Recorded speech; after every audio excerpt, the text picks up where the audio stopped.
jaksi končí a nedochází ke změně. Je do nich vkládáno příliš mnoho.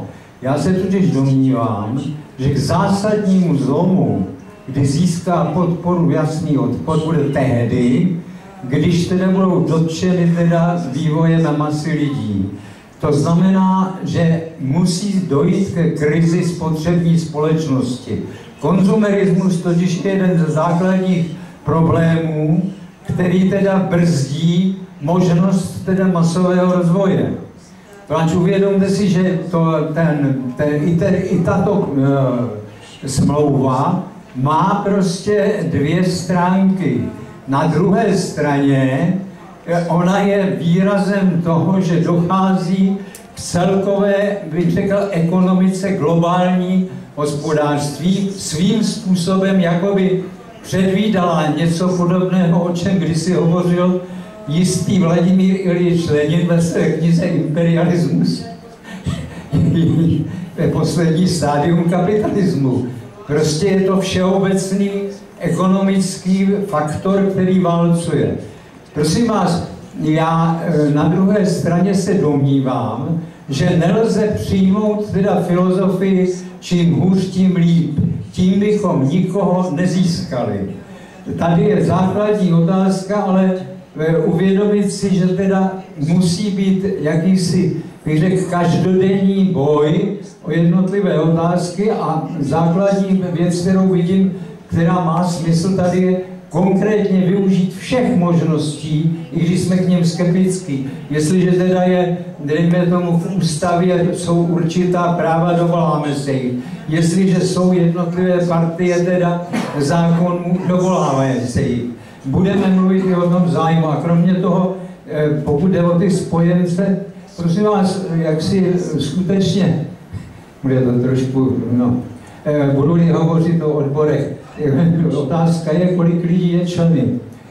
A i z té levice těch odborových svazů.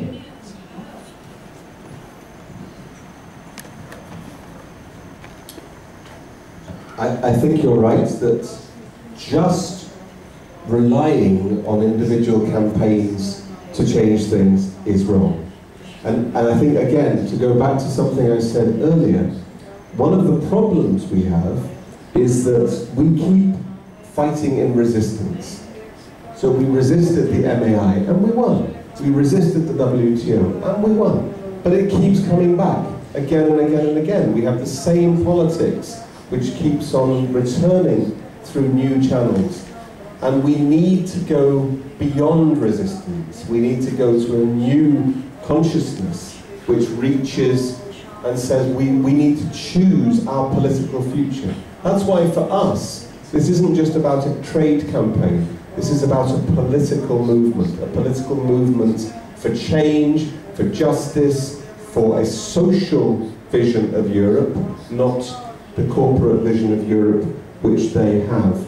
And I think it's interesting then when you talk about the traditional forms of imperialism, and particularly, I do agree with you, the Leninist concept of imperialism not just being a geostrategic imperialism, but being the imperialism of capital, that is absolutely proven. Because we're now seeing that it's not just the countries of the rich north imposing upon the countries of the south, but it is capital from India, from Brazil, from Europe, from the USA, from China, from South Africa. Transnational capital is the imperialist force, and there is no distinction between those different types of capital. They all operate in the same way.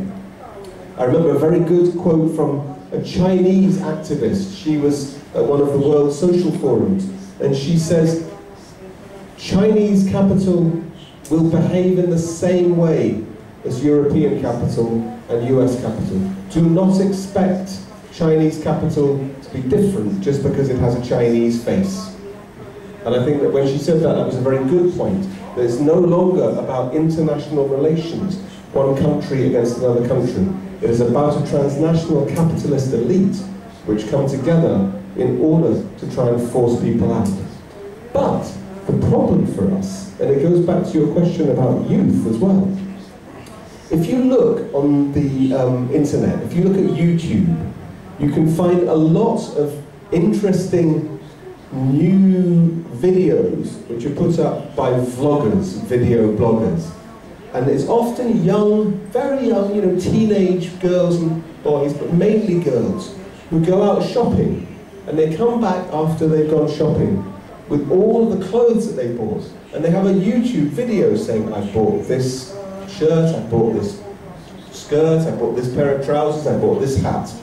And they have these things which are produced online because it's like a liberation for them, that they are so rich on the basis of the globalized products that they can get, because they're all made in Bangladesh, or they're made in Vietnam, or they're made in China. This is part of the consumerist crisis that we have to deal with. That globalization has succeeded in some respects. Globalization has offered this generation a vision of wealth that was inconceivable 50 years ago. But it is at a huge cost, and the cost is invisible. The gains are much more easy to see, perhaps, if you just look through that very, very small lens. So I agree. I mean, it's a much more complicated, bigger debate, but we need to start drawing out that debate.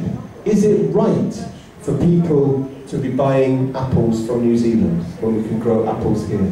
Is it right for people to be buying an entire set of clothes to wear for one weekend and then throw away? Because we are now being told in our consumer societies that your shirt costs less than a cappuccino. And therefore, you can drink your cappuccino and you can throw your shirt away when you've worn it once. And that is the type of bigger crisis I think we have to deal with. Děkuju. My se blížíme pomalu k konci této první části. Já bych se chtěl zeptat, jestli máš někdo velmi krátký, ale opravdu krátký dotaz. Pánové, vy vlastně se přihlásili úplně najednou. Tak, velmi krátký dotaz. Já se omlouvám, že ještě jednou Beza. Já bych chtěl na závěr od vás takovou, bych řekl, předpověď nebo váš názor na to, jak se vypořádat se skorumpovanými politiky a médií, která právě záměrně nechávají lidi v nevědomosti, protože se lépe ten dav ovcí ovládá. Děkuji za odpověď.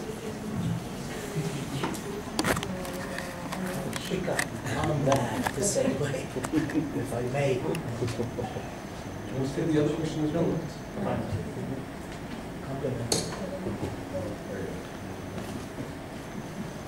I think when we look at the biggest changes that we've managed to make in history, it has not been as a result of getting politicians on our side or getting the media on our side. The big significant changes in history have been created by building a mass movement and using that mass movement to change politics. And it's when you can get enough pressure from below, the media has to change and the politicians have to change. In a small way, let me just show you in a small way. When we had the vote in the European Parliament back in July,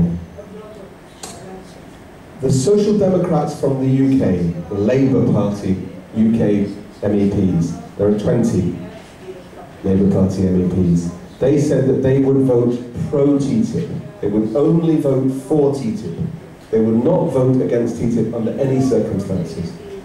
And we had a mass campaign in Britain which was very personal, saying to these people, you are betraying us. You, Jude, you, Simon, you, Peter, you, Mary, you individual people are betraying us.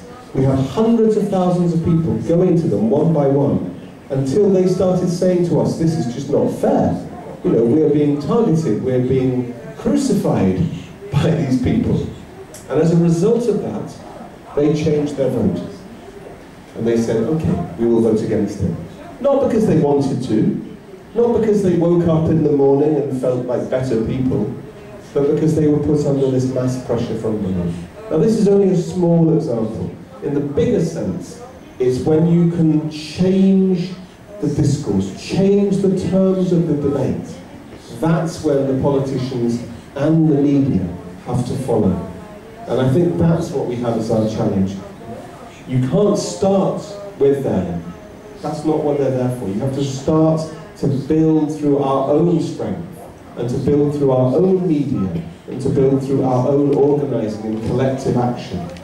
Because we know the only thing that can change is organised, collective political action from below. Děkuji moc Johnovi za jeho hlavní příspěvek, za jeho odpovědi, děkuji vám za dotazy a samozřejmě John tady zůstane během následující hodin konference, takže pokud máte ještě nějaké dotazy, tak klidně se ho ptejte a doporučil bych vám nově vydanou brožuru Johna Hillaryho o TTIP, která je tady k dispozici. A nyní bych vás pozval tady na náš společný oběd, který se bude odehrávat o patro výš a sjedeme se tady přesně za hodinu, to znamená v 1 hodinu. Díky moc.